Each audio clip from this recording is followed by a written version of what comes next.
மக்கள் அவனது பேச்சை மௌனமாக செவிமடுத்தனர். இடிந்து விழும் நிலையில் உள்ள ஒரு சுவரின் அடியில் உறங்கிக் கொண்டிருப்பவனை ஒரு மீட்பர் பதற்றத்துடன் எழுப்பிவிடும்போது அவன் அடையும் அதிர்ச்சியைப் போலவே அவனது வார்த்தைகளும் அம்மக்களின் தேக்கமுற்ற மனங்களில் ஒரு ஆழமான உலுக்கலை ஏற்படுத்தின. ஏனெனில் அந்த மீட்பரின் ஒரே நோக்கம் அவனை உயிர்ப்பிழைக்க வைப்பதே என்றபோதிலும் அந்த உறங்குபவன் திடுக்கிடக்கூடும் அல்லது கோபத்துடன் கூட எதிர்வினையாற்றக்கூடும். நோவாவின் எச்சரிக்கையைத் தொடர்ந்து அவரது மக்கள் இரு குழுக்களாக பிரிந்தனர்.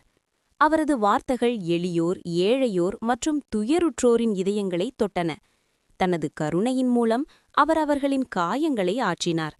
இருப்பினும் செல்வந்தர்கள், அதிகாரம் படைத்தோர், பொறுப்பில் இருப்போர் மற்றும் ஆட்சியாளர்கள் ஆகியோர் அந்த எச்சரிக்கையை ஆழ்ந்த ஐயத்துடனும் அலட்சியத்துடனும் நோக்கினர். தற்போதைய நிலைமை எவ்வித மாற்றமுமின்றி அப்படியே தொடர்வதே தங்களுக்கு சிறந்தது என்று அவர்கள் கருதினர். இதன் விளைவாக அவர்கள் நோவா மீது கடுமையான சொல்லாற்றலை தொடுத்தனர்.